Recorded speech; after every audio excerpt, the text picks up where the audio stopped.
Pak, saya langsung. Sebentar, kita tidak lama-lama, nanti kita akan langsung ke lahan aja ya. Kalau ada pertanyaan nanti langsung saya jawab. Bismillahirrahmanirrahim. Assalamualaikum warahmatullahi wabarakatuh. Alhamdulillah wa syukurillah wa nikmatillah wa la haula wa la quwata illa billah. Yang saya hormati Bapak Polisi siapa tadi? Mulyono. Bapak Mulyono, ini asal dari Jombang. Yang saya hormati tuan rumah Bapak Haji Yahya Zaini. Dan ini nanti testimoni kita Mas Bayu, dan yang saya hormati Mas ini yang mau masuk ke ranah bawang merah. Di sini saya hanya sedikit memperjelas bahwasanya tanam bawang merah itu kuncinya yang paling penting itu teliti. Jadi teliti. Selain ilmu ya. Dan di sini saya bilang dulu, kita bicara keluar dari kata bejo. Kita ndak belajar kata bejo. Jadi kita belajar seolah-olah kita ini sombong. Jadi kalau tanaman seperti ini kita kasih ini bakal subur. Keluar dari itu semua tetap ada campur tangan Tuhan. Tapi belajar di sini seolah-olah kita sombong aja. Yakin dengan diri kita bahwasanya tanaman kita kalau ada masalah kita obati ini nanti akan sembuh. Kalau kita penuh keraguan terus kita bilang tinggal yang ngecat lombok selesai tanaman kita. Itu kuncinya teliti, karena tidak ada tiba-tiba ada serangan penyakit, itu enggak. Pasti ada indikasi dulu. Dan tiba-tiba terus tanaman moler semua enggak mungkin. Itu ada indikasi 1-2. Cuman kita enggak teliti, Pak. Enggak teliti. Nah, enggak teliti itu dimulai dari olah lahan yang asal-asalan dan beli benih yang kurang kualitas.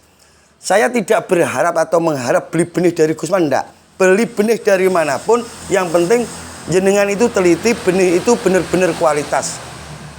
Saya mendampingi petani tidak harus beli benih dari Gusman. Kebanyakan petani beli benih dari luar tetap saya dampingi. Yang penting kualitas. Karena saya tidak pernah berharap itu dapat fee dari penjualan benih. Enggak.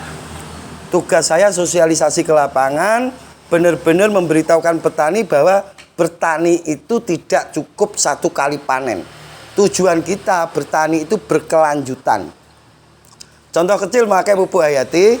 Tadi ada yang bilang tidak ada efeknya apa-apa. Karena baru memakai, Pak. Padahal pupuk hayati itu sangat bagus untuk bertani berkelanjutan. Makanya jangan langsung rubah. Ini dikasih pupuk hayati, tidak dicampur apa-apa, langsung dikasih itu aja yo. Tidak akan ada perubahan yang signifikan. Jadi intinya untuk tanam bawang merah khususnya, walaupun untuk olah lahan padi, itu pastinya kita butuh olah lahan yang maksimal. Ada tahapan-tahapan olah lahan yang wajib dan perlu dilakukan. Karena kita butuh lahan kita itu steril. Jadi dibutuhkan sterilisasi lahan. Jika kita habis tanam, tanaman kita penuh masalah, tidak panen, terus kita nafsu pengen tanam lagi tanpa harus memaksimalkan olah lahan, tanpa sterilisasi, kita akan kena 2 kali. Jadi untuk yang habis tanam tanamannya bermasalah, satu solusinya rolling tanamannya. Rolling itu tidak harus sampai panen. Kalau di rolling pakai kacang-kacangan, bisa kedelai, bisa kacang hijau, itu waktunya cukup sebentar. 25 hari kita komposkan. Tujuannya apa? Kita memutus mata rantai penyakit itu. Tidak harus nunggu panen. Nah, tujuannya itu memutus mata rantai penyakit dulu. Kalau jenengan tidak mau memutus rantai penyakit, tanamannya habis kena moler sampai tanami lagi karena itu patogen, pasti kedepannya juga akan kena patogen lagi. Lagi-lagi ini keluar dari kata bejo. Kalau ada yang tanam habis moler tanamannya bagus, tak pastikan itu bejo. Karena patogen di situ masih ada. Patogen itu jamur yang merugikan. Pada dasarnya di lahan kita itu dihinggapi bakteri jahat dan bakteri baik. Jika bakteri jahat menguasai lahan kita, maka kita tanam apapun, baik padi, cabai, dan bawang merah, itu pasti tidak akan bisa maksimal. Kita akan kewalahan untuk ngobati. Tapi jika kita di lahan kita itu bakteri baik yang menguasai, maka kita itu akan gampang untuk tanam dan tidak butuh pupuk yang banyak. Makanya hati-hati untuk pemakaian insek, jangan sampai overdosis seperti halnya Broveria yang saat ini sedang viral. Hati-hati untuk pemakaiannya, jangan sampai overdosis. Karena apapun insektisida kimia itu meninggalkan residu yang luar biasa. Karena pada dasarnya kita keluar rumah, kita ke lahan itu kita niati ibadah. Dan ibadah kita di lahan itu menjaga kesuburan lahan kita. Terus apa yang kita tinggalkan ke anak cucu kita kalau tanah kita sudah gersang? Pasti kita akan merasa bersalah untuk kedepannya. Iya Pak Nji. Seperti halnya tadi Pak Mulyono. Pak Mulyono ini membuat bokasi itu bagus. Untuk kedepannya bagus. Pasti lahan itu akan semakin banyak unsur harianya dan akan subur. Itu tidak bisa dinikmati secara instan loh Pak. Jadi berkelanjutan. Iya, nanti Bapak Mulyono akan ngasih sedikit paparan kenapa beliau ini suka bertani. Dan nanti testimoninya langsung Mas Bayu. Nanti untuk pertanyaan akan langsung saya jawab dan kita akan langsung ke lahan melihat tanaman yang bermasalah.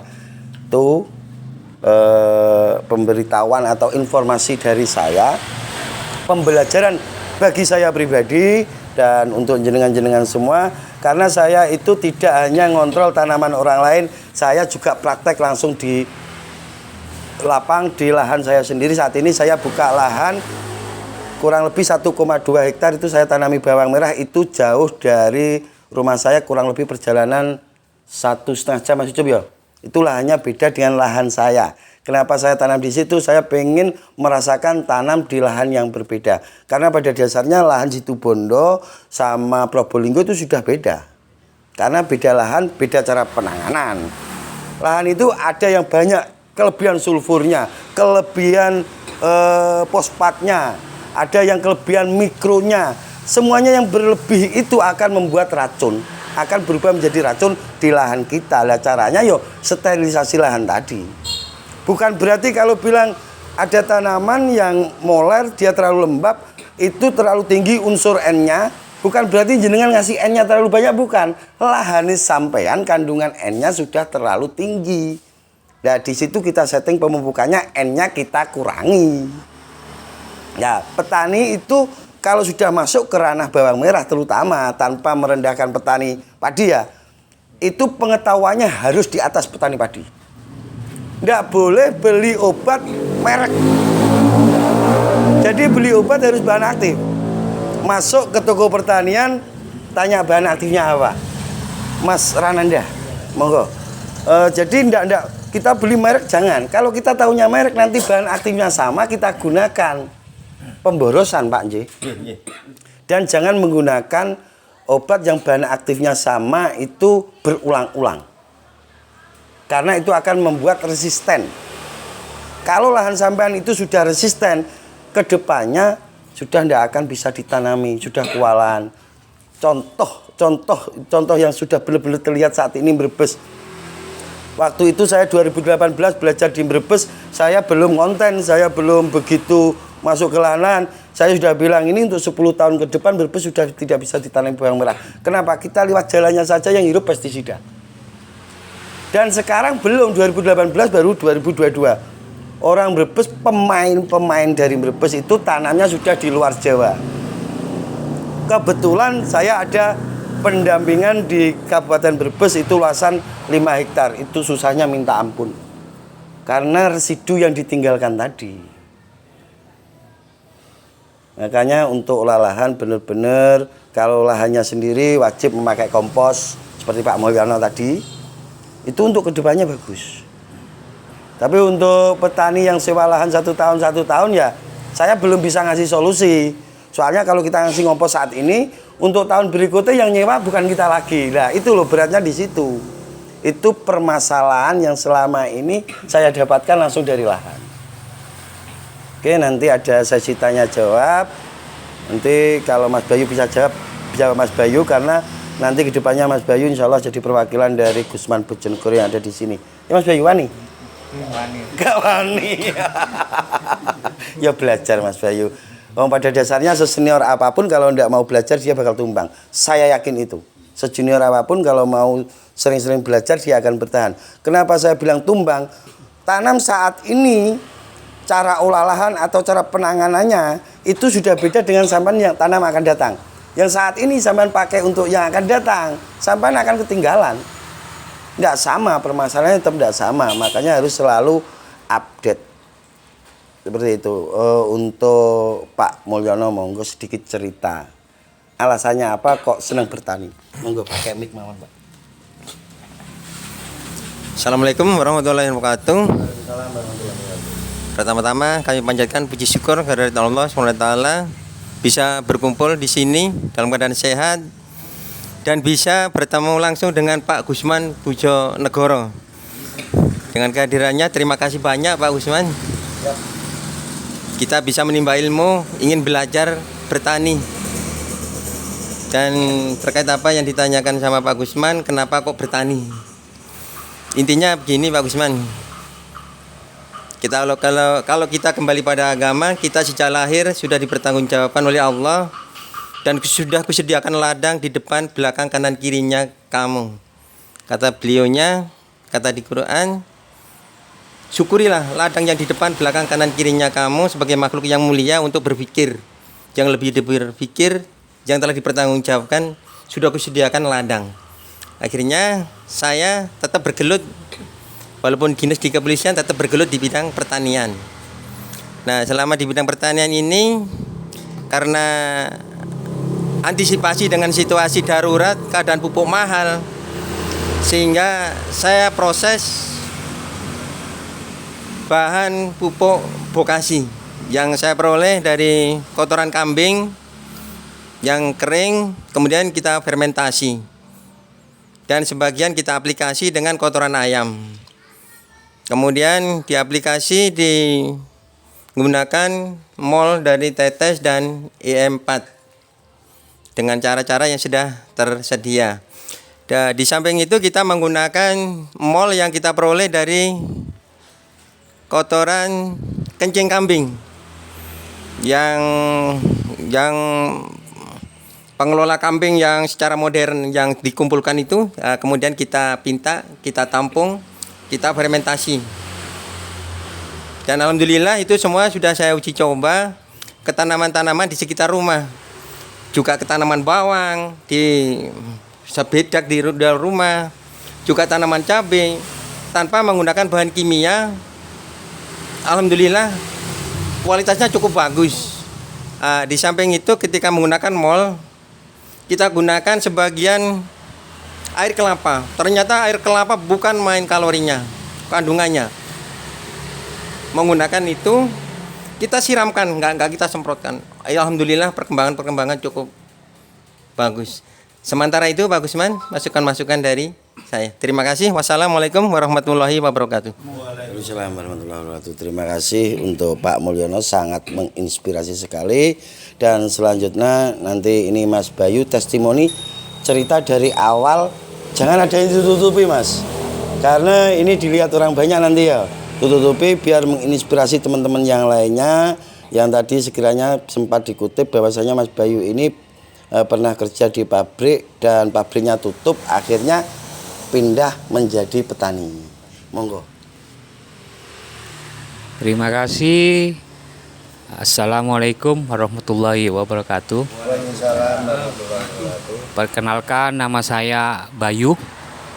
Dulu saya pekerja pabrik gula Olian, Pak Haji. Ya. Berhubung pabrik gula Olian tutup, tidak giling, maka saya kebingungan mau cari kerja apa nih. Bahkan saya pernah kerja ngecer air minum. Nah, lalu teman saya bercerita pada saya, Mas, gimana kerja air? Ini Mas Dila ini saksinya. Nah, kata Mas Dila, kasihan sekali Mas Bayu sekarang ya. Kerja air tuh berat katanya. Sehingga saya mikir Pak Gusman, mau apa? Mau tanam padi 4 bulan sekali. Kemungkinan kalau sewa saya tidak punya sawah Pak Gusman. Kalau sewa keuntungan sekitar 3 juta atau 4 juta ya Pak ya. Pak Haji ya. Haji Yahya ya. Kalau ambil sewa padi ya. Ya sekitar gitu. Ya. Nah. Ya. Sehingga saya berpikir coba saya tanam bawang merah gitu. Saya tanam bawang merah, bingung mau belajar ke siapa. Lalu saya lihat di YouTube, lihat kontennya Mas Gusman ketika itu. Dari nol, saya tidak tahu apa-apa, sampai belajar tanam. Awalnya 2 peta. Alhamdulillah sampai sekarang hampir 1 hektar, Bang. 1 hektar lebih sekarang, iya. Dan sisanya alhamdulillah juga ya diambilkan ke sewa yang lain. Gitu ceritanya. Jadi terima kasih kepada Mas Gusman yang telah membimbing saya selama ini hampir 2 atau 3 tahun saya Pak Mo. Gitu. Belajar bawang sama Mas Gusman. Alhamdulillah ya cukup untuk dimakan istilahnya bersama berkeluarga gitu. Ya, begitu aja Pak. Terima kasih banyak atas ilmunya. Gitu. Terima kasih untuk Mas Bayu. Mas Bayu ini sudah bisa beli sawah. Jadi tambah luas masuk ke bawang merah. Karena yang saya lihat di lingkup sini itu sangat potensi untuk ditanami bawang merah. Kalaupun ada permasalahan di bawang merah di tanamannya, itu menurut saya ada keganjilan, ada sedikit kesalahan dari petani itu sendiri. Awalnya itu bisa dari benih, karena pemilihan benih itu benar-benar sangat penting. Jadi carilah benih yang kualitas, walaupun harganya itu ada selisih 2.000 sampai 3.000. Ini untuk petani pemula loh ya. Kalau untuk Pak Haji Yahya bebas lah. Mau beli bibit model apa silahkan. Karena sudah tahu cara penanganannya. Untuk petani pemula usahakan cari benih yang kualitas. Karena dengan benih kualitas, olah lahan yang maksimal, nanti perawatannya kita yang diajari oleh tanaman kita. Di lahan saya 1 hektar itu sampai saat ini saya baru masukkan Biotogro. Sekarang umur 15 HST dan pertumbuhannya luar biasa. Kenapa di olah lahannya saya maksimalkan? pH-nya, saya tidak akan pernah tanam bawang merah kalau pH-nya masih di bawah 6. Saya mundur tanamnya, harus di atas 6. Karena jika nanti pH-nya itu drop, di saat tanaman kita itu mau berkembang, itu akan muncul masalah. Terlebih saat musim hujan itu rentan terserang jamur. Jamur itu paling seneng di tanah yang lembab-lembab dan di tanah yang pH-nya drop. Mungkin itu sharing kita kali ini. Nanti kita langsung bisa lihat ke lahan. Kita lihat lahan ke sebentar. Kalau nanti mau ada yang tanya-tanya, insya Allah akan langsung saya jawab. Pak Haji Yahya mau nambahi? Sudah? Nah, ini di kediaman Bapak Haji Yahya. Oke, dari saya pribadi Gusman Bojonegoro, berikut sang kameramen Mas Yusuf Wijayanto, dan tadi kita di drivery sama Mas Dwi Widang yang punya channel Bocah Belajar Tani.